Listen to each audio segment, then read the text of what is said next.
시작한 건가요? 네, 안녕하십니까. 청년을 위한 청년에 의한 청년의 좌충우돌 토크쇼, 명품 토크쇼 청년광역시 방송을 시작하겠습니다. 네, 지난주에 이어서 오늘도 두 분의 패널을 모셨습니다. 이건희 국민의힘 미래세대위원장님 인사하시죠. 안녕하십니까. 국민의힘 미래시대 위원장 이건희입니다. 네, 최명석 더불어민주당 대학생위원장님 함께 모셨습니다. 네, 안녕하세요. 더불어민주당 인천시당 대학생위원장 최명석입니다. 네, 지난주 방송했는데 어땠어요? 되게 반응이? 제 주변에서 네. 살 빠졌냐 일단 물어봤고요. 그 저기 썸네일 보고. 네. 그래서 이제 그건 다른 사람이다 이렇게 얘기하고 그리고 뭐 되게 재밌게 또 얘기 잘하는 것 같다라고 얘기해 주시더라고요. 네네. 그럼 뭐 앞으로도 계속 많이 봤으면 좋겠다 이렇게 뭐, 많이 봤으면 좋겠다. 네, 잘해야 되니까. 네. 그래서 예. 못하더라도 불러만 주신다면 우리 이건희 위원장님 어떠셨어요? 저는 주변 반응이. 저는 그 최명석 위원장님이랑 네. 티키타카가 잘 된다고 응. 우리 좀 커플이 잘 맞는 것 같다고 그런 말씀을 하시더라고요. 성글시네 또. 네, 열심히 잘 하겠습니다. 그러니까 두 분이 같이 계속 나오시겠다는 얘기네요. 네? 그렇게 모든 거는 PD님이 결정하시는. 그렇죠. 네. 그 부분만 아십니다. 저한테도 물어보시죠. 사실은 저희 괜찮으십니다. 네, 저의 반응이 어땠냐. 예. 제가 집에 가니까 우리 방송을 우리 큰애가 보고 네. 저한테 거기 나오신 분 중에 한 분이 내가 아는 사람의 지인이다. 세상 좁죠? 뭐 누구라고 얘기 않겠습니다. 그래서 제일 궁금하신 걸 안 알려주세요. 그럴까요? 일단 저는 아는 것 같은데. 자기도 거기에 아는 사람이 있었다. 이렇게 얘기를 들었습니다. 그러니까 굉장히 방송이라는 게요. 굉장히 이게 지금 이렇게 우리가 대면하는 거랑은 달리 무작위로 많은 사람들한테 전파되는 거 아니겠어요? 그러니까 우리 잘 준비해서 오늘 방송도 잘 해야 될 것 같습니다. 네, 오늘 시작기에 앞서서 오늘 뭐 여러 가지가 이제 준비되어 있는데 오늘 맛집 코너인가요? 맛집 소개. 인천의 맛. 그래서 우리 인천의 맛. 우리 소상공인들 그 식당 운영하시는 분들 참 어렵잖아요. 그렇죠. 네, 코로나 때는 뭐 그때는 더 어려웠지만 지금 이제 엔드 코로나 돼가지고 더 기대가 더 있었는데 그 기대만큼 그렇게 오르지는 못하는 것 같아요. 우리가 좀 그래서 IBS 인천 방송 그리고 인천 FM에서 인천의 소상공인들을 응원하는데 청년의 입을 통해서 정통 맛 감각을 가지신 분들이 한 분씩 또 소개를 해 주시겠습니다. 누가 먼저 하시겠어요? 저 오늘 예. 그렇죠. 최명석 위원장님 말씀해 주시죠. 어디를 다녀오셨습니까? 저는 이제 최근에 소개를 받아서 갔다가 맛있어서 또 간 식당이 또 있습니다. 이제 연수구에 있는 곱통령이라는 식당이거든요. 연수. 네, 이제 뭐 이름 그대로 곱창 파는 식당입니다. 곱통령. 네, 곱통령. 이제 우리 자료 준비돼 있나요? 네. 곱통령. 네, 나오고 있는데 이제 곱창이나 뭐 그런 내장 요리를 전문적으로 하는 데고요. 여기가 그래도 제가 조금 매력이라고 느꼈던 거는 그 식당 가운데에 이제 뭐 셀프바 형태로 되어 있는 게 있는데 거기서 뭐 라면을 끓여 먹을 수도 있고 그리고 뭐 김치전 그런 전류를 또 부어 먹을 수가 있어서 되게 저렇게 느끼하잖아요. 약간 좀 내장 그쵸. 요리가. 그럼 네. 이제 라면 끓여가지고 라면 국물 한번 싹 먹으면서 하면은 그게 나오네요. 내려가고. 네. 저는 되게 맛있었어가지고 한번 소개를 해드리고자 했습니다. 근데 중요한 건 말이죠. 네. 이 곱통령, 이 곱창인데 네. 곱창의 중요한 것은 곱이 많이 있어야 되거든. 맞아요. 곱이 비어 있으면 맛이 없어요. 맞아요. 그 곱은 많이 들어 있는 거예요. 그래도 많이 들어있고 그리고 또 내장 요리가 말씀하신 것도 중요한 게 냄새가 안 나야 되잖아요. 냄새. 그렇게 역한 냄새도 안 나고 곱은 그래도 고소하게 잘 들어있어서 맛있었습니다. 곱창의 냄새 나는 건 당연하죠. 거기에 또 너무 냄새 안 나게 하려고 막 화학약품으로 막 씻어내고 그러면 안 되는 거 같고. 맞아요. 근데 뭐 곱창 자주 드세요? 저기 뭐야 저 체형 관리를 위해서는 좀 드셔야 되는 거 아닙니까? 그래도 그분이 너무 좋으신가요? 곱창이요? 네. 뭐 맛있는 거 앞에서는 뭐 맛있게 먹으면 다 영화 요리라고 아, 그럼요, 그럼요, 혼자 세뇌를 하면서 저는 그럼요. 네, 연수구에 있는 곱통령 이 더불어민주당 최명석 위원장님이 추천해 주셨습니다. 다음으로는 이건희 위원장님 어떤 데를 소개시켜 주시겠습니까? 저희 9월 이동에요. 춘천 중앙로 닭갈비집이라고 있습니다. 닭갈비, 예, 숯불 닭갈비집입니다. 숯불 예, 닭갈비 숯불 닭- 그렇죠. 예. 예. 거의 숯불 닭갈비가 한 500g 정도 하는데 한 1인분이에요. 네. 근데 그거를 이제 숯불에 구운 다음에 그냥 먹는 게 아닙니다. 이게 열무 비빔국수가 있어요. 아, 그래서 열무 비빔국수에서 쌓아 먹는 거거든요. 이름도 쌍국수라고 아마 써 있을 거예요. 아마 비빔 쌍국수라고. 그래서 원래 저렇게 국수에, 싸서 먹는 거거든요. 예, 예. 국수에 그 저기 뭐야 고기가 싸면 좋죠. 예, 그래서 이제 깔끔하게 정리되면서 술 한잔하기 딱 하기 좋은 곳입니다. 그러면 주로 이제 술집을 많이 이렇게 말씀하다가 아니라. 근데 중요한 건 저 쫄면 같은데요, 저거? 그냥 국수입니다. 예, 비빔 국수예요? 예, 아, 소면이 맛있겠다. 예. 근데 이게 원래 그 본 메뉴가 숯불 닭갈비 아닙니까? 그러니까 맞습니다. 근데 이제 거기 국수를 하면 좀 저렴하게 해야 되는데 사실 국수 비싸게 하시는 분들인데 여기는 어떻습니까? 적절하다고 봅니다. 왜냐면은 양이 좀 많아요. 양이 많고 양이. 그 열무가 많이 들어갑니다. 진짜 열무가 많이 들어가. 우리 언제 한번 이제 양쪽에서 추천한 데 중에 골라가지고 한번 거기 가서 방송을 해야 될 것 같아요. 너무 좋습니다. 네, 좋을 것 같습니다. 그래 오늘 이건희 위원장님 부평에 있는 제목이 아, 뭐죠? 남동구. 구월동. 예, 예, 구월동. 구월동. 제목이 뭐죠? 춘천 중앙로 숯불 닭갈비집입니다. 이름 춘천 중앙로 숯불 닭갈비를 소개해 주셨습니다. 네, 다음 코너로 넘어가겠습니다. 오늘 이제 본격적으로 토론에 들어가기 앞서 우리 IBS 인천 방송, 인천 FM 두 채널로 이 방송이 되는데 구독과 좋아요 부탁드립니다. 그리고 지난번에도 제가 늘 말씀드렸던 것처럼 우리 청년을 응원하기 위한 방송, 명품 방송, 토크쇼 우리가 좀 잘 만들어 나가고 있는데 여러분들 구독, 좋아요 잘 해주신다면 많이 힘이 나지 않겠어요? 그리고 또 방송이 끝난 다음에도 또 댓글로 또 응원의 댓글 또 좋은 의견 보내주시면 저희들이 참고하겠다는 말씀도 드리겠습니다. 오늘 이제 MG 포커스 시간이죠. MG 포커스 시간인데 두 가지 주제를 가지고 얘기를 할까 해요. 인천 그 행정 체제의 개편 첫 번째, 두 번째로는 우리 재외동포청을 인천에 위치했는데 그것을 가지고 두 개를 가지고 이제 안건을 가지고 얘기를 하겠는데 첫 번째로는 인천시의 행정 체제 개편 이것을 우리 인천 청년들은 어떻게 보고 있는지 그런 것을 알아보도록 하겠습니다. 유정복 시장이 이제 재선을 하시고 나서 이제 행정체제 개편을 문을 뗐습니다. 뭐 재물포 구 만들고 영종구 만들고 근데 그거는 이제 재물포구 영종구 같은 경우는 사실 그 중구에서 이제 영종이랑 같이 있는데 영종구를 빼고 재물포 기존에 있는 중구 내륙 쪽에 있는 중구하고 동구를 같이 합쳐서 재물포구를 하겠다. 뭐 이런 이제 내용이고요. 또 이제 인구가 점점 늘어나고 있는 서구 60만이 넘어섰지 않습니까? 거기다가 이제 신도시도 이제 2신도시 3단계 이렇게 하게 되면 10만 정도의 유입이 있기 때문에 한 70만이 될 걸로 예상하고 거기에 따라서 검단구로 분구를 하겠다는 것이 유정복 시장의 보관이죠. 이것이 이제 미래지향적인 행정체제 개편이다. 그리고 사실 1995년도 이후에 분구 이런 건 없었습니다. 맞습니다. 그러니까 38년 만에 38년 되나요? 95년도면은 28년인가? 28, 30년 제가 정도. 수학을 예. 못해가지고 그 정도 수학을 못하는데 그 정도 돼서 하고 물론 이제 합구 뭐 통합 이렇게 지방자치단체 통합은 몇 번 있었어요. 그런 게 있었는데 분구는 이제 처음이고 하기 때문에 인천시가 선도를 하겠다 이런 이제 얘기죠.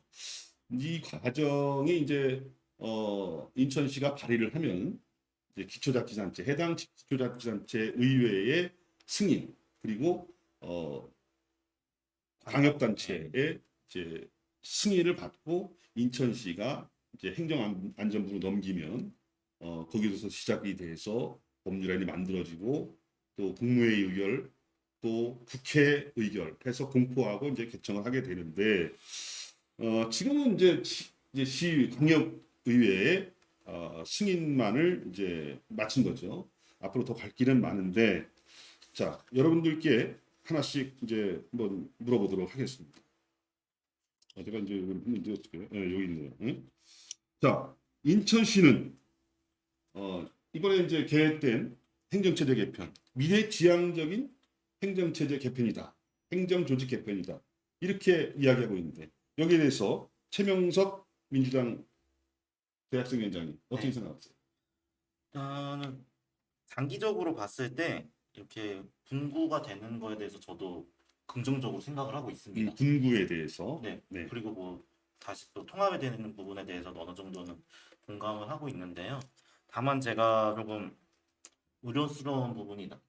의견이 있던 거는 네.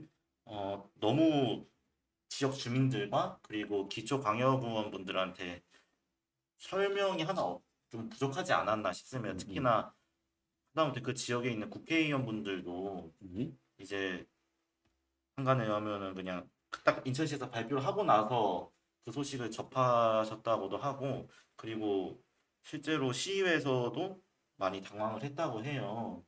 그렇기 때문에 이게 물론 장기적으로 바라봤을 때 바꿔야 되는 건 맞지만 어떻게 보면은 지역 주민들한테는 자기의 삶에 밀접한 관련이 있는 거고 그와 더불어서 아까 말씀하신 것처럼 기초의회와 광역의회에서도 심도 깊게 한번 심의를 한 다음에 통과를 해야 되는데 그냥 무작정 우리 이거 할 거다라고 발표한 부분들에 대해서는 저는 좀 아쉬웠다는 말씀을 드리고 싶습니다. 네. 근데 여론조사를 한 거 결과를 발표하기도 했는데요. 네, 그 여론조사 결과는 압도적으로 이렇게 찬성하는 걸로 나와 있어요. 네, 네, 맞습니다. 저도 네. 그래서 말씀드린 것처럼 이거에서 뭐 검단구, 영종구, 제물포구로 이렇게 나눠지는 거는 괜찮다고 봅니다. 왜냐하면은 사실 구라는 것 자체가 그 구민들의 생활권을 묶는 어떤 단위라고 볼 수 있는데 사실 영종도도 중구로 들어있지만 영종도 사람들이 뭐 한해도시나 운서동에서 많이 생활을 하지 월미도나 저기 인천역 쪽에 넘어가는 경우는 드물잖아요. 네네. 그래서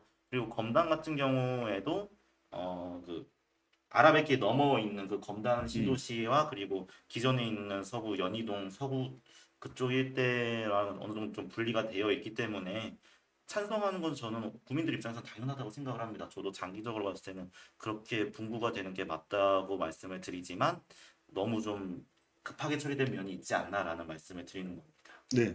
그렇습니다. 자 이건희 미래세대위원장님 어떻게 생각하세요? 일단은 인천이 아시다시피 계속 인구가 꾸준히 증가하고 있기 때문에 조만간 이제 대도시 333만 명의 이제 부산을 이제 넘어갈 것이다라는 예측들이 계속 나오고 있잖아요. 그러면은 이제 이 분구를 통해서 예산을 갖게 될 텐데 그러면 각 지역에 맞게 특색을 좀 살릴 수 있는 반영이 돼서 오히려 그 지역 주민분들께 더 이득이 되는 그런 행정 서비스를 받지 않을까라는 생각을 많이 했고요. 그리고 이제 동구랑 이제 연동도와 그 부속 도서를 제외한 이제 중구 지역들이 이제 합쳐지는 거잖아요. 제물포구로. 근데 아시다시피 동구는 다른 구들에 비해서 인구수가 되게 적습니다. 계속 꾸준히 떨어지고 있고 또 이제 아시다시피 도심이 되게 옛날 도시인데요. 되게 구도시다 보니까 이제 재건축이라든가 이런 부분들이 들어가야 되는 부분도 있고 이제 계속 꾸준히 노인 인구가 증가하는 도심지이기 때문에 아무래도 세입이 이렇게 계속 꾸준히 들어갈 게 보이는데 그 동구 인구수로는 도저히 이게 안 된다고 저는 생각이 들었었거든요. 근데 이번에 이제 재물포구가 되면서 이제 그런 부분이 어느 정도 해소가 되지 않을까라는 생각이 들어서 이거 매우 괜찮다라는 생각이 매우 들었었습니다. 네. 근데 이게 저 경계 조정이거든요. 사실 구의 경계 조정이랑 마찬가지거든요. 이럴 경우에 이제 문제가 될 수 있는 향후 예상되는 문제가 뭐냐면 뭐 간단하게 그 두 분들이 뭐 찬성 많이 했고 뭐 기초의회에서도 찬성하고 시의회 찬성하고 해서 올라가는데 만약에 예를 들어서 중구청은 지금 차이나타운 밑에 있죠. 예. 그 동구는 동구 지역에 있는데 예를 들어서 그게 합쳐가지고 어디 구청이 들어서야 된다. 그럼 어디다가 구청을 만들어야 될까요? 제가 하고 싶은 말이 그거예요. 네. 그 네. 미리 말해야 죠 아니 그러니까 제가 드리고 싶은 말씀이 그거예요. 네. 그러니까 이럴 때 어떻게 해야 됩니까? 결국은 각 구의 이제 집행부와 지방의회가 협의를 해야 된다고 봐요. 사실 결국은 돈을 좀 아낀다고 하면은 기존에 있는 어떤 동구청이나 중구청의 청사를 이용을 할 가능성이 높다고 보는데 동구청? 동구청이나 중구청 둘 중 하나를 이용할 텐데 네. 그러면 어느 정도 그래도 좀 넓은 거를 이용하지 않을까 싶기는 해요. 그 음. 과정에서 분명히 주민들과 그리고 일선에 있는 공무원들, 구청장분들 그리고 구의원분들의 충분한 협의를 통해 가지고 자리가 결정이 된다고 봅니다. 그게 쉽게 될 것 같아요. 쉽게 안 되죠. 네. 이건희 위원장님 어떠세요? 저는 둘 다 사용하면 된다고 봅니다. 예.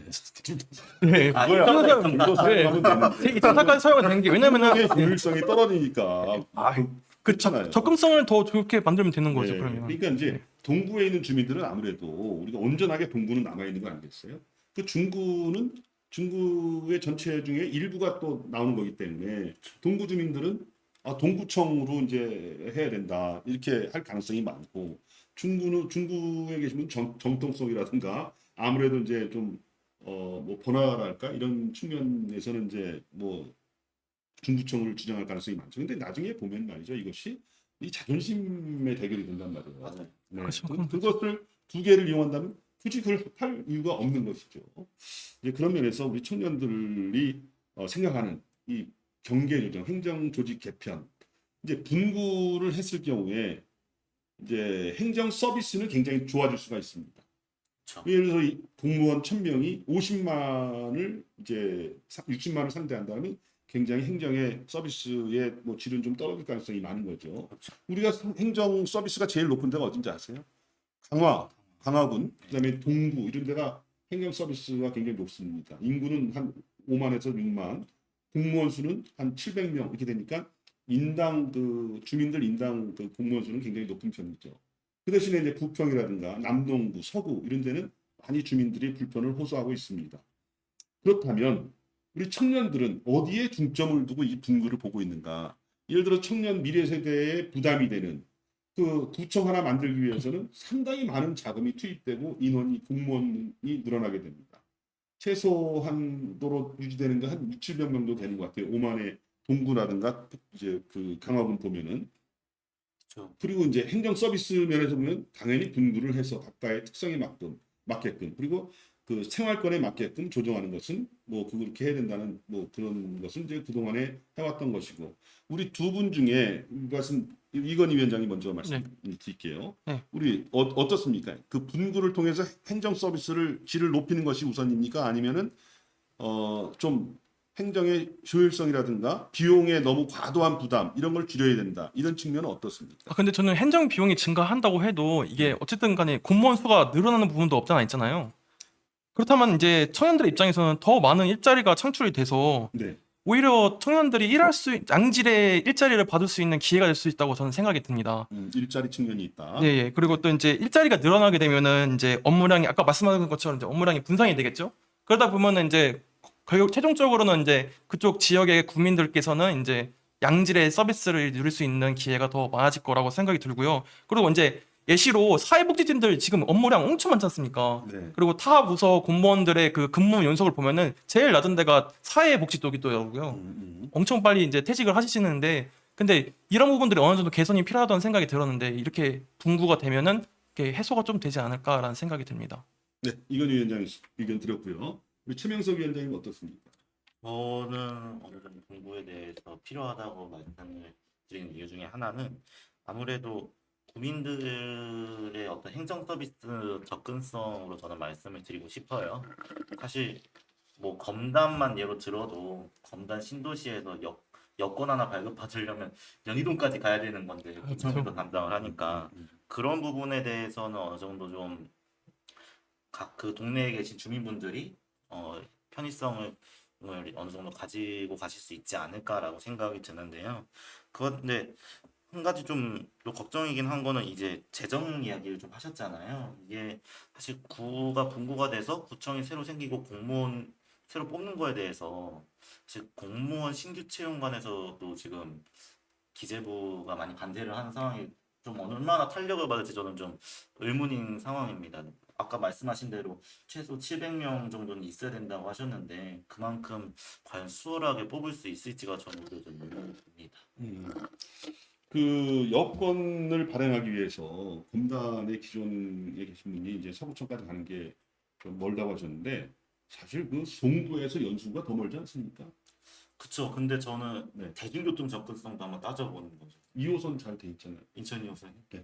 뭐 그렇게 따지면 저는 인천 1호선도 송도에 잘돼 아니, 그러니까 이제 우리가 좀 멀다라는 것에 대해서 불편을 좀 느끼는 건 사실이지만 네. 그 불편함을 좀 해소하기 위해서 그러면 아주 곳곳에다가 행정 서비스 센터를 만들면 되게 좋겠죠. 하지만 어느 정도 그것하고 우리 비용을 생각했을 때 한정된 자원과 우리가 받아야 될 서비스의 질 어디서 우리가 좀 이렇게 타협을 해야 될 것인가 이런 것도 좀 생각을 해야 되는데 우리 두 분의 청년들은 어떤 그런 것보다는 주민들에 대한 서비스 또 행정의 편의 이런 거에 대해서 많이 비중을 두고 있는 것 같습니다. 유정복 시장께서 말이죠. 지지난번이죠. 이번 말고 그때 첫 번째 인천시장에 당선되시고 나서 우리 인천시가 이제 각 구가 있는데 이 방위로 돼 있다. 뭐 중구라든가 중구 위에 사실은 북구가 있어야 되는데 동구가 있고 동구 옆에 서구가 있고 그 다음에 남동구, 남동구는 남동 그게 남동이 아닙니다. 남동구. 예, 그 남동 그게 아니에요. 근데 이제 우리 남동으로 알잖아요. 방이 그게 아닌데. 네, 그렇죠.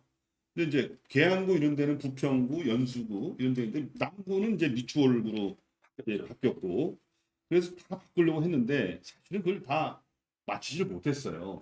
서구라든가 동구, 중구 이런데 방위로 돼 있는 거 참 방위로 맞지도 않는데 옛날에 이렇게 해오다 보니까 좀 사실 현대에 와서는 잘 맞지 않는 부분이 있다. 그래서 그걸 그 고유의 이 동구 명칭으로 바꾸겠다 했는데 그걸 다 못 바꾸셨는데 이번 행정체제 개편을 하면서 자연스럽게 그게 정리가 되는 거예요. 영종은 영종구로 되고 제물포구, 검단구 하나 늘어나고 이제 서구가 어떻게 될지 모르겠습니다만 그렇게 되고 그러다 보니까 이게 지금 다 정리가 됐어요. 그런 차원에서 했다는 사람도 있어요.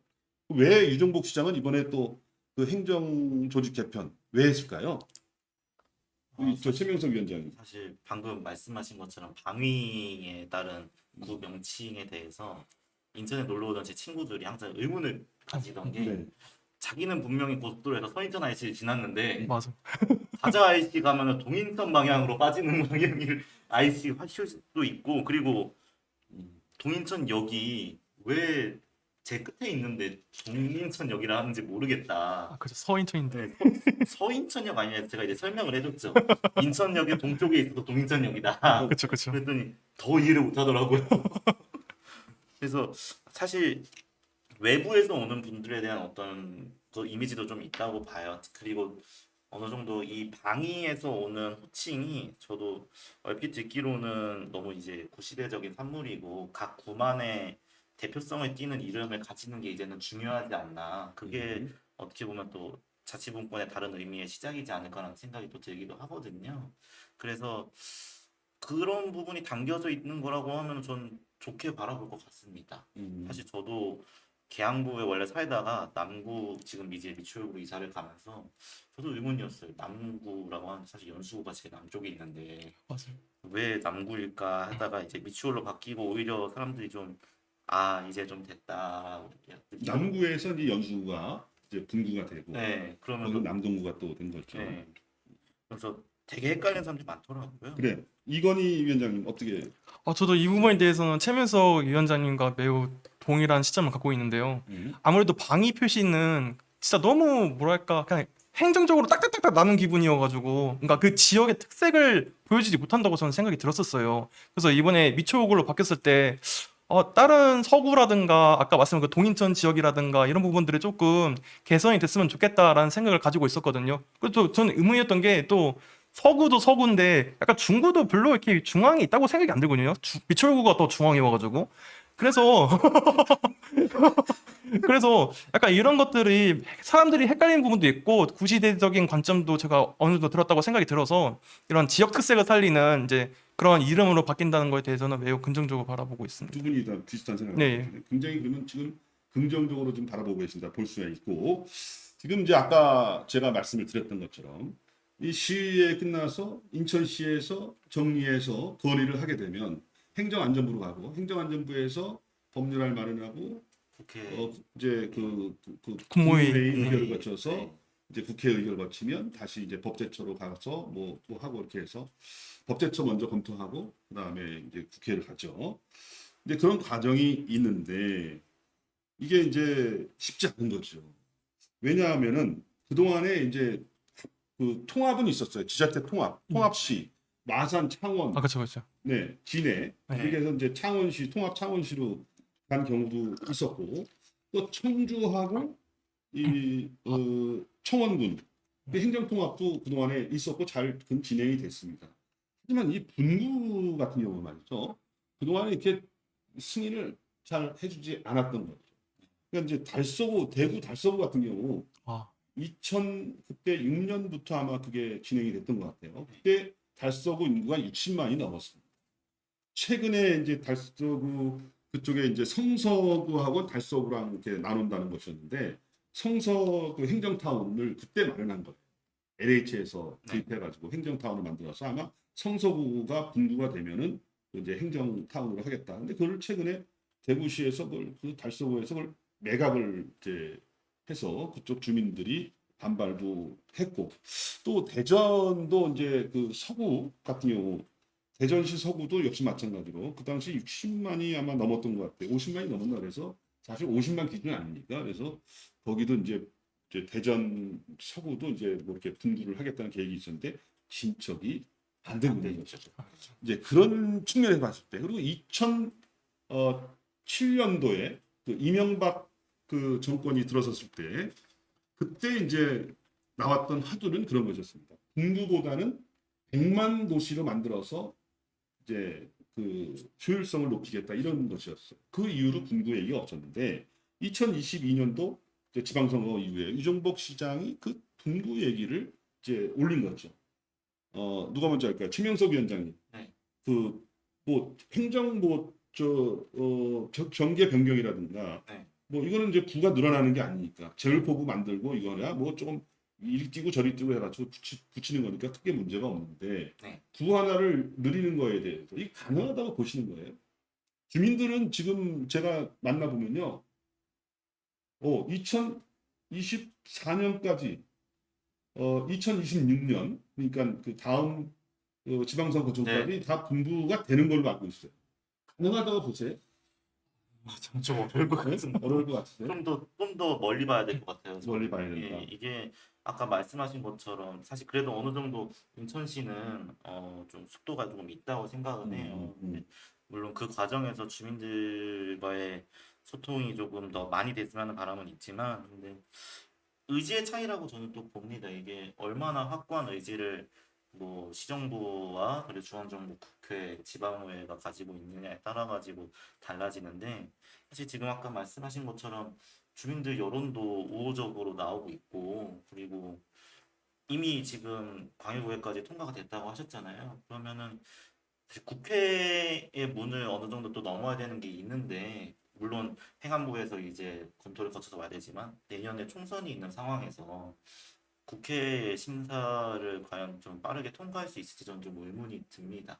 뭐 총선 끝나고 이제 국회의원 뭐 새로 선출되신 분들이 자리 잡고 하면 또 1년 정도 흐를 거고 하면 금방 지방선거거든요. 그러면 이제 또 아마 유정부 시장님께서 공약이 새로 추가되시지 않을까. 마지막으로 이제 삼선의 산물로 공구를 마치겠다 이러고 이제 나오시지 않을까. 너무 앞서가는 부분이 있습니다. 이건희 위원장님 어떻게 생각하세요? 가능하다고 보세요?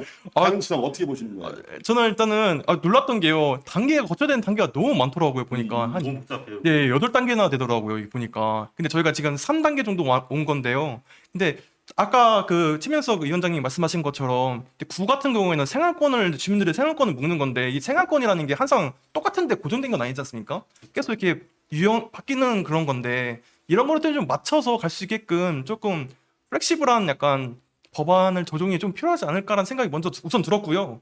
그리고 이제 아무래도 여론조사에 들어갔을 때 주민분들이 이제 88%의 이제 동의를 하셨다고 하더라고요. 그리고 이제 그 구의회라든가 그 이제 지역에 관련된 구청장님 그리고 이제 시의회까지 다 동의를 한 상태이기 때문에 아무래도 국회의원들 분들도 아무래도 정치인이다 보니까 주민분들의 눈치도 봐야 되고 또 이제 돌아가는 시스템이 아무래도 더 의석수가 늘어날 수 있는 부분이 있을 수 있잖아요. 그래서 국회에 통과하는 것도 무난하게 통과가 되지 않을까라는 생각이 듭니다. 여기는 무난하게 될 것이다. 네. 예, 보셨고 좀 장기적으로 봐야 된다. 의견이 조금 다른데 우리 주민 여러분들 어떻게 생각하시는지 시청자분들 나중에 한번 그 결과가 나오면 보도록 하시고요. 지금 이제 그 전에 우리가 알고 있는 거랑 다른 제도가 생겼어요. 그러니까 처음에 이제 제주특별자치도가 네. 출범을 했었고 지금 최근에 또 강원도. 강원특별자치도가 생겼잖아요. 그만큼 거기는 예산도 굉장히 많습니다. 이제 국가에서 해야 될 것도 그 지방자치단체가 담당해서 하기 때문에 예산도 많이 지원되고 자율권이 많이 생기죠. 그리고 이제 다른 기초자치단체, 이건 광역자치단체를 얘기하는 것이고 기초단체 차원에서는 특례시라는 게 있어요. 저 창원, 창원. 네, 그렇죠. 100만이 넘어가면 이제 특례시가 되는 거예요.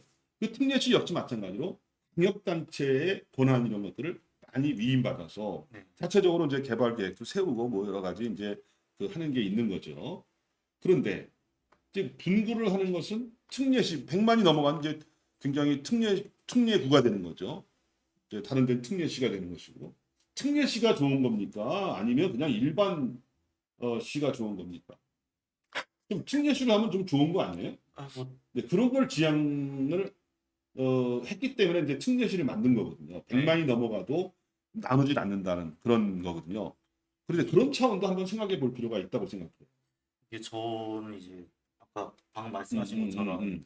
이제 특례시 말씀하셨는데 사실 그거는 이제 경남을 이제 제가 예로 말씀을 드리면은 음. 경남에 이제 창원이 있고 마산이 있고 진해. 네, 진해 이렇게 네, 네, 합쳐진 게 합쳐져서 특례시로 만든 게 결국은 사실 창원, 진해, 마산 다 대도시잖아요. 어떻게 보면 네, 따로따로 네, 봐도 음. 그럼에도 불구하고 경남의 거의 거점 도시인데 사람이 이렇게 많은데도 광역시 수준의 어떤 자치권이나 혜택은 못 누리는 부분에 대해서 충분히 억울할 거라고 저는 생각이 들기 때문에 특례시라는 제도가 생겼다고 생각을 하는데 음. 다만 저희 이번 인천에 있는 이제 행정체제 개편 같은 경우에는 이미 인천은 광역시이기 때문에 어느 정도 특례시만큼의 아니면 특례시보다 더 어느 정도 자치권과 혜택을 가지고 있는 상황에서 그냥 단순한 자치구 형태로 지금 현행 유지대로 해도 되더라도 상관이 없다. 충분하다고 저는 봅니다. 네네네.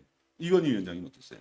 저는 솔직히 특례시는 약간 수도권에는 좀 안 맞고 약간 지방권에도 잘 맞는 시스템이라고 생각이 들거든요. 그러니까 그 경상남도에는 아무래도 그러니까 경상도에는 부산이랑 울산, 대구가 있겠지만은 근데 창원 있는 지역은 약간 뭐랄까 그 주변 지역들이 조금 낙후된 지역, 그러니까 좀 발전이 좀 덜 된 지역들 좀 많잖아요. 근데 그런 지역들을 조금 뭉쳐주는 역할을 할 수 있어서 이렇게 특례시라는 게 참 중요하다고 저는 생각이 드는데 지방에는 근데 이렇게 수도권에서는 특례시보다는 분구를 더 통해서 약간 그 지역 생활권을 좀 더 유지를 해주는 게 오히려 더 주민분들이 더 좋지 않을까라는 생각이 네. 듭니다. 이게 거기 이제 그 창원이라든가 이 시는 이제 창원시죠. 그는 이제 자치단체, 기초자치단체죠. 우리 인천시는 이제 광역자치단체고, 약간 이제 도 밑에 시하고 이제 그 광역시 밑에 구하고 이런 이제 차이가 좀 있다는 것을 말씀드리고요. 이렇게 해서 첫 번째 이렇게 넘어갈까요? 네, 넘어가고 그 아까 말씀하셨던 것처럼 우리 이제 그 분구 행정체제 개편, 지방행정체제 개편 요거를 이제 띄우면서 유정복 시장이 그 이상민 그 장관을 만났어요. 네. 만나서 네. 작년 이제 9월인가 9월, 네. 만나가지고 두 가지 부탁을 한 거죠. 행정 조직 개편 이거 좀 잘 좀 봐주십시오. 봐주다. 그 다음에 두 번째로 오늘 얘기할 건데 재외동포청 유치, 네. 인천에 좀 대외동포청을 인천에 설치해달라, 이 두 가지를 부탁을 했는데, 일단 재외동포청이 일단은 인천으로 온 거는 이제 부탁이 들어준 거예요. 네. 그러면 이제 이것도 분구도 잘 이루어질까? 오늘 두 번째 MG 포커스, 재외동포청 이거를 인천에 이제 열었는데 6월 5일 날 출범이 됐죠. 이 열었는데 이거에 대해서 우리 청년들은 어떻게 생각하는지, 우리 국민들은, 우리 시청자 여러분들 어떻게 생각하는지 함께 좀 토론을 해 보도록 하겠습니다. 재외동포가 5만 명이래요. 네. 네. 네? 우리 그러니까 굉장히 많은 거죠. 네. 근데 다른 나라에 비해서 우리나라가 그 비율이 굉장히 높은가 봐요. 네, 맞아요. 우리 한 5천만인데 75만 명이다. 그러면 한 5% 되는 건가요? 네. 그렇죠? 세계에서 규모가 5번째로 크대요. 네, 저희가. 그렇죠. 예. 15%가 되니까 상당히 많은 거죠. 그런데 이제 그동안에 아마 재외동포 쪽에서 굉장히 민원을 많이 낸 것 같아요. 좀 우리를 담당하는, 그래도 좀 조직이 별도로 있어야 된다. 그런데 이제 거기서 담당하는 그 내용이라는 것이 이제 병역, 해외 나가서 계신 분들 병역 사항이라든가 국적에 관한 사항, 그다음에 뭐 여권, 그 사증 이런 거에 관한 거가 있는데, 그런 범위를 더 넓혀서 하나의 청으로 출범을 했고, 이제 윤석열 이제 대통령의 공약이기도 하다는 것을 말씀드립니다. 늘 이제 그 재외동포청이 인천에서 유치를 했다, 인천으로 온다 이렇게 했을 때 우리 인천 시민들 다 좋아했죠. 뭐 정부 부처 중 하나가 들어오면은 다들 네. 이제 좋아하시죠. 네, 거기다 서울하고 우리 그 경쟁에서 우리가 이겼다니까 네. 마치 진짜 서울보다 더 나은 인천이 된 것 같아가지고 어떤 더 관심 받았어요. 자랑스러워지지 않았습니까? 예, 맞습니다. 네. 그래서 아마 그런 것들은 다 있었는데, 그런 어떤 그 열기, 환호, 자랑스러움 이런 거는 조금 가라앉히면서 냉정하게 그 재외동포청의 인천 유치가 어떤 의미가 있는지를 한번 생각해 보도록 하겠습니다. 우리 청년 입장에서 봤을 때 이 재외동포청 인천 유치 어떤 의미가 있는 걸까요? 지금 요즘 20대 청년들한테 재해동포가 좀 낯설게 느껴질 거라고 저는 생각은 하는데, 그래도 제가 한번 말씀을 드리면은 재해동포청이 인천 송도에 이제 들어왔잖아요. 그래서 되게 환영합니다. 저도. 다만 반쪽짜리 재해동포청이 들어오지 않았나 하는 좀 아쉬움이 좀 큽니다. 사실 재해동포청 민원센터, 결국은 재해동포분들이 가서 직접 업무를 보시기 위해 찾는 장소는 서울로 확정이 났는데, 재해동포청에 인천에 들어온 거는 그냥 한 인원이 150명 정도 되는 이제 행정 사무 공간만 들어온다고 하더라고요.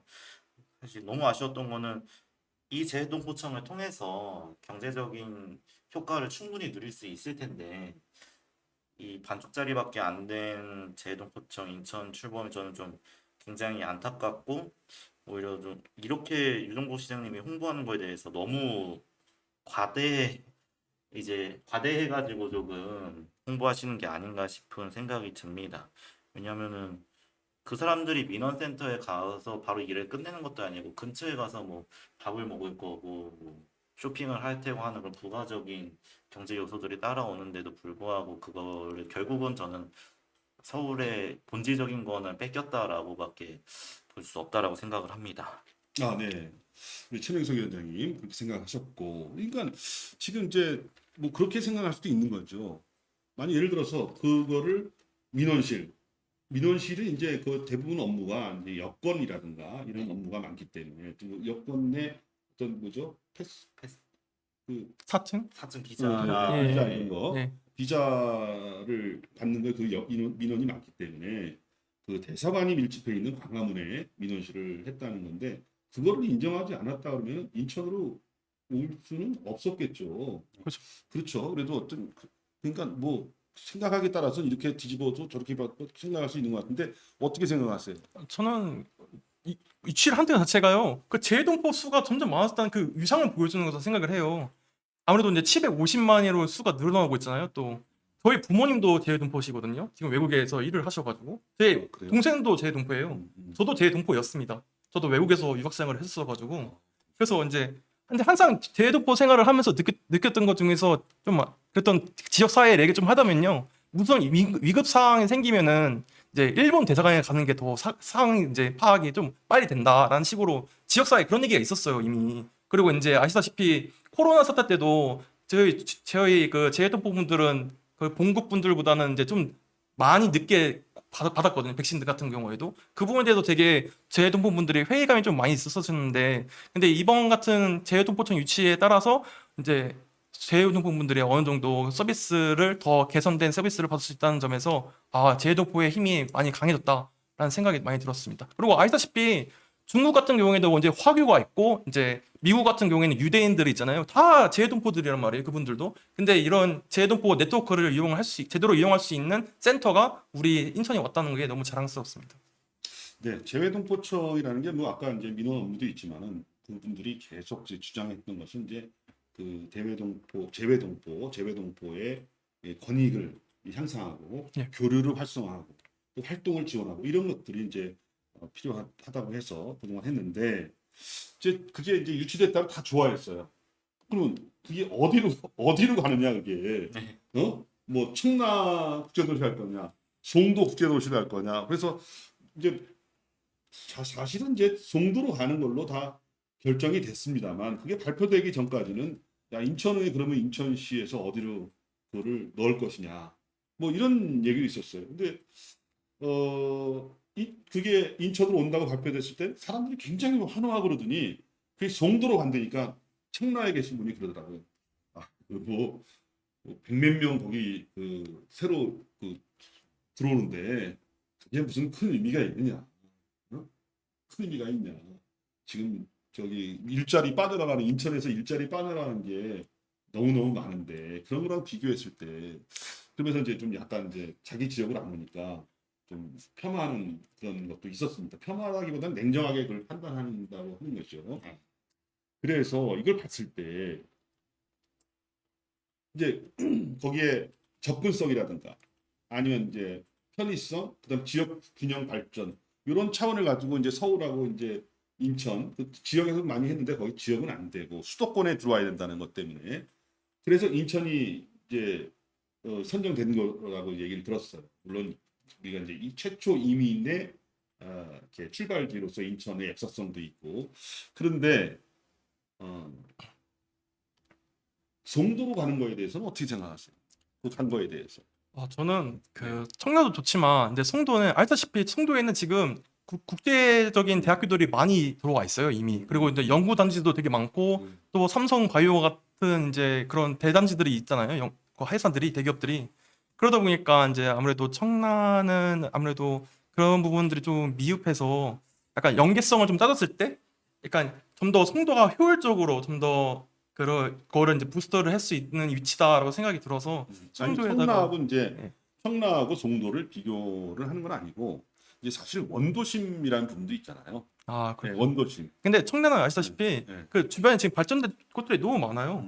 아시잖아요. 그래서 검단 신도시도 있고 또 이제 검단구도 또 이제 발전된 게 많이 됐을 텐데 송도도 그 정도는 좀 해줘야 되지 않을까 예. 그러니까 생각합니다. 아니 우리 인천이 주장한 것은 우리 그동안에 우리 좀 약간 좀 발전이 좀 더뎠는데 뭐 경기라든가 인천 서울에 비해서 지역 균형 발전 차원에서 인천에다가 포석을 하는 것이 좀 이렇게 낫지 않겠냐 이렇게 얘기를 해서 가져왔는데 가져와서 넣은 자리는 송도였다 이거예요. 그래서 어떤 그런 것들이 인천 내에 지역 균형 발전은 또 뭐냐 이런 차원의 뭐 의견이 있을 수 있는 거잖아요. 어떻게 생각하세요? 저도 이제 오늘 말씀에 되게 공감을 많이 했던 게 사실 인천은 여태 서울의 묻힌 도시라고 많이 표현을 해요. 해도 돼요? 아니 틀린 말은 아닌 게 그 지금 당장 인천 고등법원 이슈만 하더라도 서울 고등법원 있는데 뭐하러 인천 고등법원 만드냐 이런 말이 있는 것처럼 사실 모든 행정 시스템이나 행정청이 서울에 묻혀서 약간 억울한 수도권이 이제 인천인데 그래서 그래도 재해동포청이 인천에 왔다는 거는 어느 정도 이제 전국적인 차원에서의 그리고 수도권에서의 균형 관점을 봤을 때는 맞다고 생각을 하지만 송도에 유치된 부분에 대해서는 좀 말씀하신 것처럼 되게 아쉬운 게 뭐 150명의 직원이 상주하는 공간이면은 그럼 이미 송도나 청라나 개발 가능성이 꾸준하고 지역 경제 활성화 방향성도 되게 꾸준하게 높아지는 상황에서 좀 더 원도 그렇게 좀 뭐랄까 역사성을 강조하면 차라리 지금의 중구로 가는 것도 전 나쁘지 않았을 것 같은 선택인데 송도로 간 거에 대해서 저는 좀 아쉬운 말씀을 좀 드리고 싶습니다. 저도. 아, 네. 생각이 약간 다릅니다. 다음 질문을 하나 드릴게요. 유정복 인천시장이요. 이 재외동포청을 유치하면서 이거는 인천의 발전과 연계하기 위한 나름대로 인천 전략을 이렇게 수립을 했죠. 발표를 했는데 아마 5대 전략 하나 아까 올렸는데 한번 보여주시죠. 재외동포 중심의 거점 도시로서의 인천으로 키워나가겠다. 그리고 이제 한상 그 비즈니스, 투자 이런 부분을 유치하고 또 그 재외동포들이 들어와서 살 수 있는 뭐 아메리칸 타운이라든가 이런 거를 조성해서 또 이렇게 들어와서 어떤 특색 있는 어떤 그 주거지를 만들고요. 또 뭐 이런 여러 가지를 했어요. 그다음에 이제 이렇게 재외동포청이 들어오는 걸 통해서 뭐 인천발 뭐 KTX라든가 이런 것도 사업들도 원활하게 추진될 수 있도록 하겠다. 근데 그렇죠. 뭐 우리 청년들은 어떻게 보는 거예요? 이제 그 유정복 시장은 뭐 비전을 제시한 거고 뭐 청년분들은 좀 냉정하지 않습니까? 사실 솔직히 얘기해서 좀 야 그 재외동포청 100 몇십 명 들어와서 사실 인천이 일을 보는 것도 아니고 이 중앙정부 이 외교부의 외청이에요. 외청 중에 하나. 간단한 그 하나예요. 그걸 유치됐다 그래서 그게 무슨 인천에 뭐 크게 무슨 발전의 원동력이 되고 그러냐. 또 이제 생각에 따라서 그럴 수도 있는 거죠.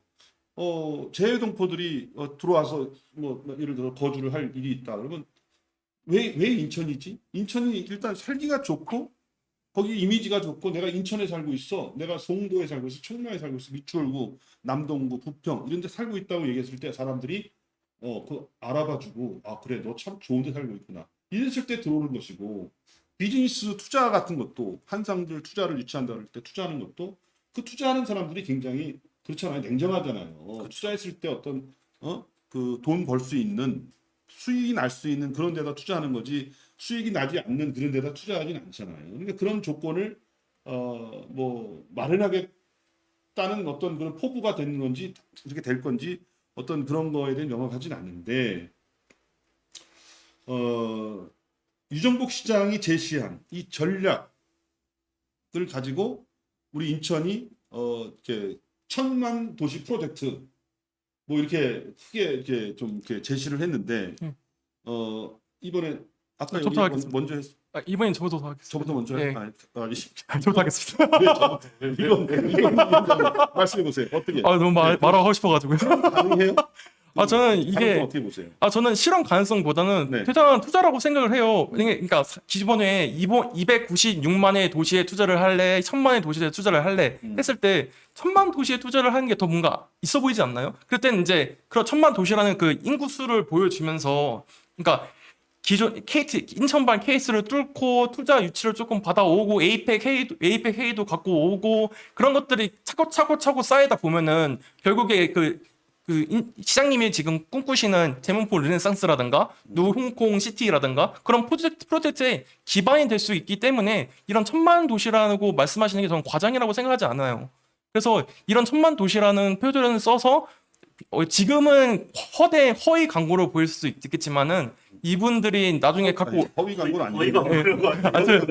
그 뭔가 과장된 표현으로 보일 수도 있겠지만은 근데 이런 것들이 차곡차곡 쌓여서 지금의 그냥 미래의 인천을 만들 수 있다고 생각했습니다. 그래서 그렇죠. 네, 그런 어떤 계획도 세우고 비전도 발표하면서 만들어 나가는데 도움이 될 것이다. 네, 그렇습니다. 인천이 발전되는데 하나의 좀 기폭제 역할을 할 수 있을 것이다. 네, 이렇게 보시는 맞습니다. 거죠? 예. 최명석 위원장님 어떻게 생각하세요? 이제 완전히 반대인데. 그럴 거면 먼저 했습니다.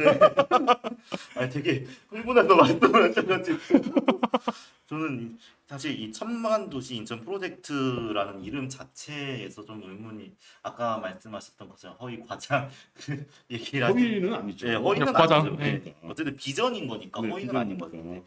너무 앞서간 과장이지 않을까 싶습니다. 왜냐면은 인천 시민이 300만인 상황에서 재해동포를 그럼 700만 명을 뭐 인천에 유치를 하겠다, 직접적인 유치를 하겠다는 건지 그렇게 유치를 할 의지가 있다면은 왜 민원센터 같이 중요한 시설은 왜 또 서울로 해가지고 반쪽짜리 재해동포청이 됐는지 전 좀 의문이고 그리고 재해동포 거점 도시 조성이라는 비전이 또 들어갔잖아요.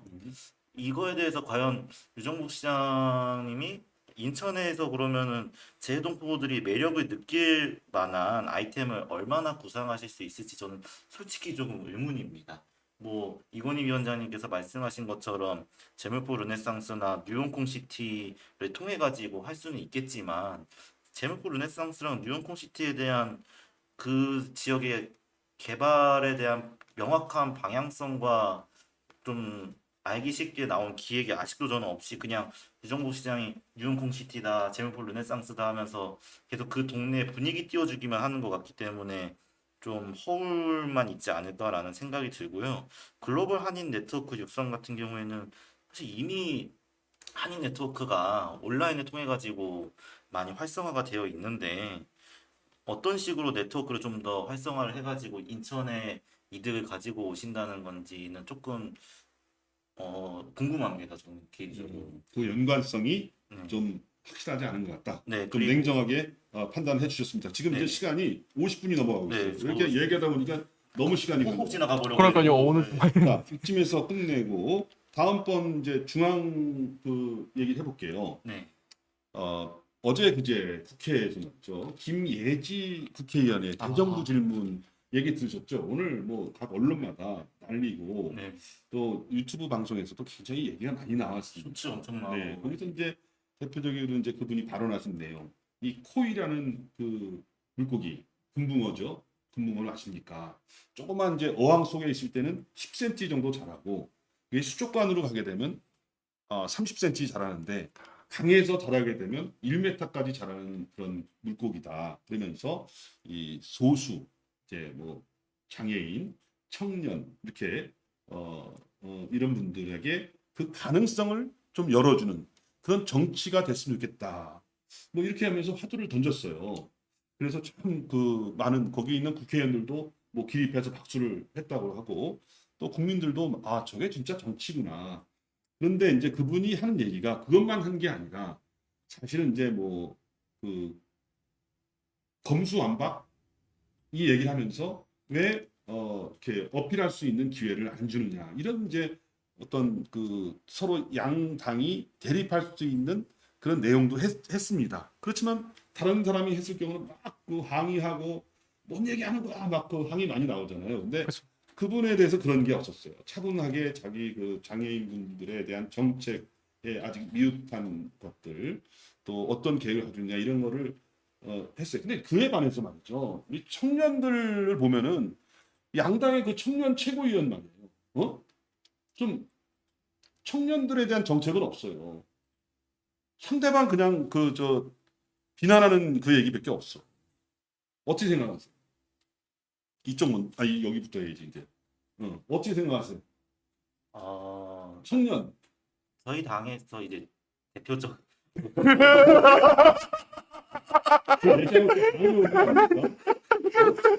그래. 네. 한번 얘기해 보세요. 저희가- 잘하고 있다고 네. 보세요. 청년들 대표적으로 계신 분들 있잖아요. 청년 네. 최고위원 두 분 약간 그 국회에도 계신데 어떠세요? 마음에 드십니까? 아니면 상대가 잘못된 겁니까? 저희 같은 경우에는 좀 청년을 대표하시는 이제 중앙에 음. 두 분이 계시죠. 이제 전용기 전국 청년위원장님이랑 양소영 전국 대학생위원장님이 계시는데 저는 그 두 분의 방향성에 굉장히 공감을 합니다. 아니 그 저기는 저 최고위원 그 누구야? 그 장경태 의원 최고위원 아니에요? 장경태 의원님은 이제 최고위원인데 음. 근데 그 국민의힘은 이제 장해찬 최고위원님이 아예 청년 최고라는 타이틀을 가지고 계신 거고 이제 약간 좀 다른 게 장영태 최고위원님은 저희가 그냥 이제 전당대회를 통해서 뽑은 거기 때문에 그 청년 목 아니에요?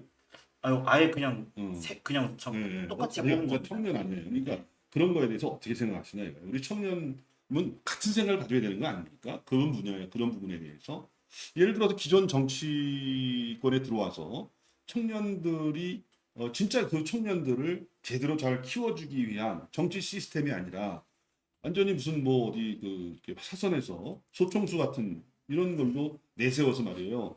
뭐 이용하고 이런 정치 시스템이라면 그거를 당연히 거부하면서 뭔가 진짜 그 김혜지 의원 말이죠. 네. 비례대표 아닙니까? 네. 장애인을 권익을 위한 비례대표로 모셨는데 그분이 차분하게 어떤 그 장애인에 대한 정책이나 이런 것들을 질문하는 모습을 보면서 누구도 거기에 이의를 달지 못하는 그런데 왜 청년들은 왜 이렇게 싸우는 겁니까? 한번 아니 그러니까 여기 이제 여기 어떻게 얘기해 보세요. 이건희 되게 잘 넘기셨는데. 저 아무 말도 안 한 것 같은데. 그러니까요. 아무 말도 안 하셔가지고. 1분 아일분 저는 저희 당은 잘하고 있다. 청년들을 위해서 지금 윤석열 정부와 국민의힘에 퇴보하는 기존의 청년 정책들을 비판하는 거지 비난을 하는 게 아니라는 말씀을 저희는 드리고 싶습니다. 그거에 대해서 너무 이제 국민의힘에서 완강하게 태도를 보이기 때문에 저희도 조금 언성이 높아질 수 있을지언정 청년에 대한 진정성은 100% 가지고 있다라고 말씀을 드립니다. 네, 이건희 미래세대위원장님. 저희 당 같은 경우에도 물론 지금 보이는 거는 이제 계속 저격수라든가 이런 부분들이 보이긴 하지만 당 내적으로 봤을 때는 지금 중청이도 다시 이제 활발하게 이제 발대식을 가졌고 또 이제 그 저희 당 대표님 옆에 보면 또 TF가 또 있어요. 청년 TF가. 그리고 또 이번에 새로 뽑히신 분들 계시잖아요. 이호주 그 부의장님도 계시고 정태기 부의장님도 계시고 약간 이런 식으로 저희도 계속 청년 관련된 목소리를 꾸준히 낼 수 있게끔 시스템을 만들어놨기 때문에 근데 그 역할을 아마 장해찬 청년 최고가 덮지 않았을까라고 저는 생각을 하고 있습니다. 네, 다 잘하고 있다. 그렇습니다. 국민들하고 시각 차이는 있는 거예요. 국민들은 그렇게 생각하지 않기 때문에 좀 더 우리 내부적으로 잘못된 게 있으면 우리 미래세대위원장님, 대학생위원장님이 강력하게 국민의 시각에 맞는 이런 그 어떤 그 합리성이랄까 이런 기준에 따라서 가서 좀 지정도 요구하고 말이죠. 이렇게 해야 된다고 저는 생각하는데 이렇게 넘어가겠습니다.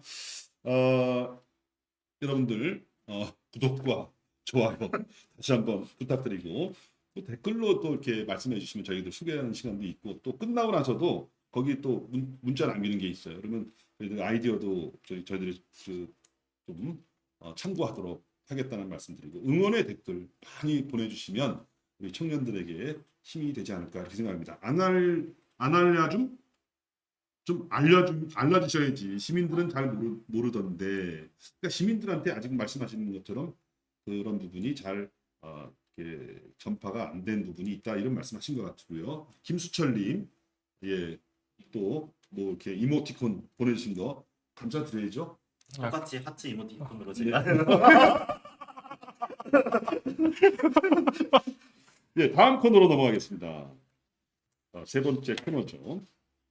뭐죠? MG 시각으로 보는 핫 이슈 뽑기 토크 시간을 시작하겠습니다. 뽑기하고 우회해야 되는 거 아닙니까? 자, 여기서 아니 내가 보니까 지난번에 이거 각자 뽑으니까 문제가 있는 것 같더라. 어떤 거? 이게 내가 뽑아서 읽어주고 이제 전달해 주고 이거 사회자의 권한이 있는 거 아니에요? 편하신 대로 해. 하니까 내가 할 일이 없어. 알겠습니다. 갑자기 그 순서상 그게 아니더라고. 네, 편하신 대로. 그래서 이걸 딱 찍어서 그걸 설명하는 시간을 갖고 좀 이렇게 거기서 의견을 하는 간단하게 네. 시간이 많이 지체됐기 때문에 네네. 한번 보도록 하겠습니다. 이 가운데 이 5개 중에 가운데 거를 제가 네. 이건 누구 건가요? 이게 여기부터 하는 거죠. 아, 아까 여기 먼저 네. 했으니까 이건희 위원장님 준비를 잘해오셨나? 내 칩이식 영생하는 인간 가능할까? 에? 이건 큰 문제입니다 지금. 네?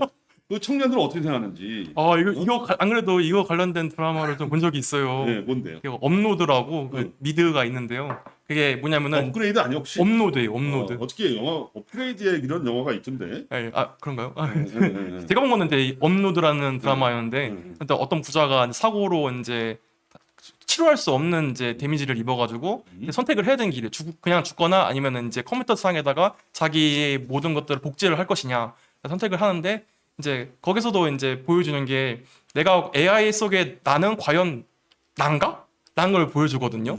그래서 저는 제가 느꼈던 생각이 진짜 내가 물론 내 모든 것들을 저기다 복제를 해놨지만 일단은 영혼이라는 것도 애매하고 이게 내가 어떻게 또 유지를 해야 되는 거잖아요. 또 유지하려면 또 돈도 들 텐데 내가 과연 비록 내가 저기에 갔다고 해서 내 생명이 거기 있는 건가? 나는 그 뭔가 모호하더라고 이런 게 이게 과연 명생인가? 내 유체는 썩었는데 그래서 썩었는데. 영화 사고다 다른 영화 썩었으니까. 있잖아요. 왜 뇌를 이식해가지고 네. 저 젊은 그 몸에다가 뇌를 이식해가지고 영원히 사는 거. 아니 근데 이거는 칩에다가 영생하는 거예요. 예, 영생 그거다 보니까 뇌 이제 칩해서 이제 예. 뇌 이식도 이제 포함되는 거거든요. 이게. 내식을 한다면은 그것도 좀 문제인 것 같아요. 네. 네, 아니, 왜냐면 문제가 있다고 보시는 네 거예요? 문제가 있다고 봐요. 그래서 오래 살고 싶지 않습니까? 저는 적당히 살고 싶습니다. 3년도 생각이 많네.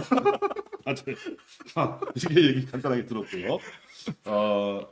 우리 최명석 위원장님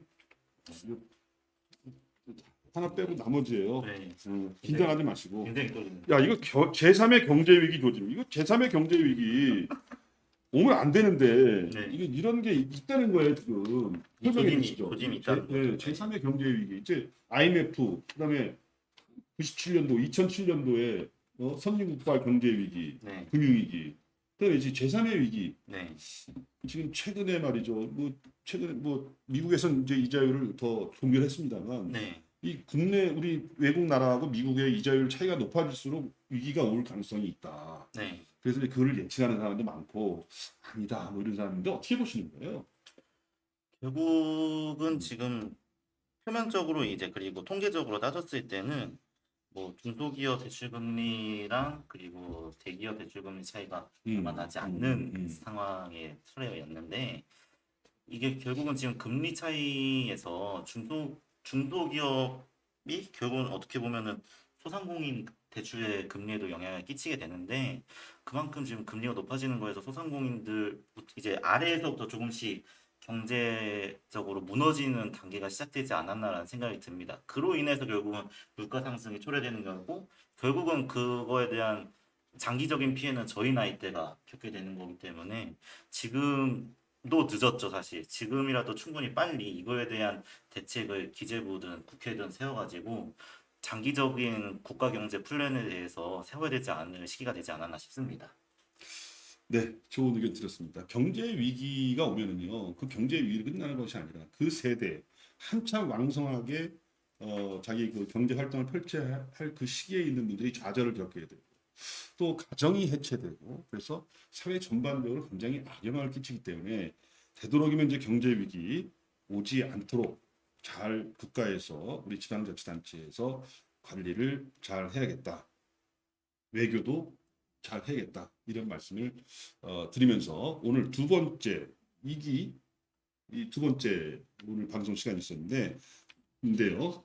우리 더불어민주당 최명석 인천시당 대학생 위원장님 그리고 국민의힘 이건희 인천시당 미래세대 위원장님 두 분을 패널을 모시고 오늘 1시간 넘게 열성적인 그런 그 토론을 펼쳐주신 데 대해서 감사드리고 또 뒤에서 열심히 또 우리를 또 서포트해 주시는 편지의 PD님께도 감사의 말씀드리면서 오늘 이것으로 방송을 마치겠습니다. 감사합니다.